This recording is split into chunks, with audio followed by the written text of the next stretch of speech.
This is how I made croquettes from The Joy of Cooking 1953.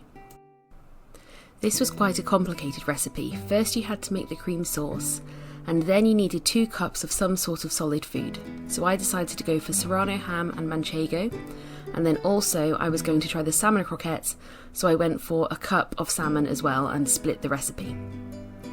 Then to make the cream sauce, you had to look at cream sauce recipe 1 and adapt it to make cream sauce recipe 3. So I decided to use creme fraiche instead of cream or milk. I started by preparing my fillings. So for each I was going to make 1 cup of filling. So I had a packet of serrano ham, a packet of manchego cheese, some parsley which was going to go into both fillings, a small onion and some paprika.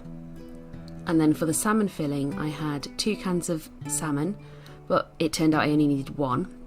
And then I didn't have anchovy paste, so I got a tin of anchovies and I was just going to cut them up very small. I finally chopped half the onion and put it in with the mixture that was for the serrano ham and the manchego cheese. However, having now made this, I feel that you should either pre-cook the onion or omit it from the recipe entirely.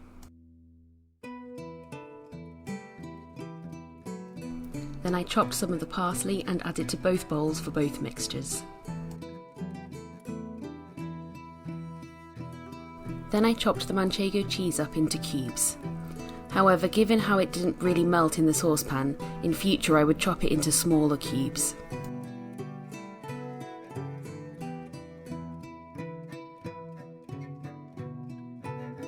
The whole pack gave me about 1 cup of cheese plus a little bit extra. Then I chopped up the serrano ham as finely as I could and added it to the mixture.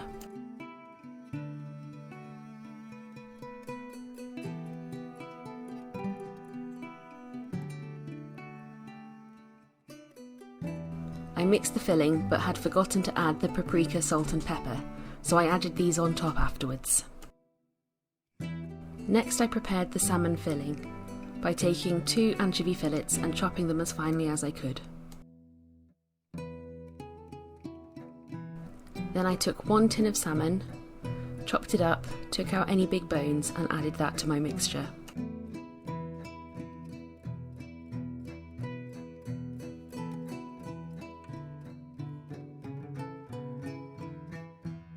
Next I prepared my ingredients for the cream sauce.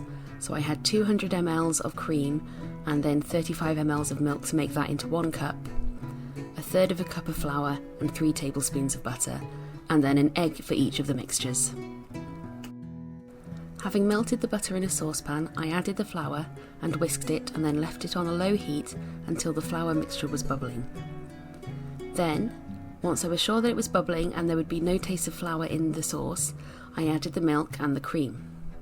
This left me with a very, very thick mixture, much thicker than when I make a normal bechamel, and I did end up worrying a bit later on and adding milk, which was fine for the manchego cheese and serrano ham mixture, but it did unfortunately ruin the salmon mixture.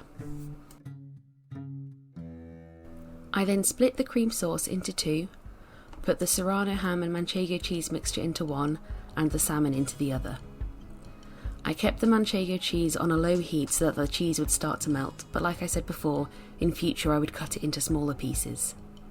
Unfortunately, I had added extra milk to the salmon mixture because I was worried that it was too thick, and it ended up being far too thin and I wasn't able to use this mixture. Once the cheese was melted, I added an egg to the mixture, whisked it in, and then left it to cook a little longer on a low heat. Then I spread the mixture out on a baking sheet and left it to cool until it was a little bit hardened up and easier to form into balls. Having let the mixture cool, I formed it into small balls, put them into breadcrumbs, then into egg, and then back into breadcrumbs again. According to Marion and Irma, you should let them dry out for 2 hours, but because I was impatient I didn't do this, so I added them straight to the air fryer, sprayed them with a little oil, and cooked them for about 10 minutes. Unfortunately, they stuck to the bottom of the pan, so I will try this again, but possibly on a lower heat for a longer time. So the next day I decided I would retry them in oil, so I heated oil. You can test this by putting a piece of bread into it and seeing if it fries. Then I added my croquetas, and let them fry until the bottoms were browned, turned them 2 or 3 times, and then I took them out and let the oil come off them by placing them on a drying rack over a baking sheet. This second time they were much tastier.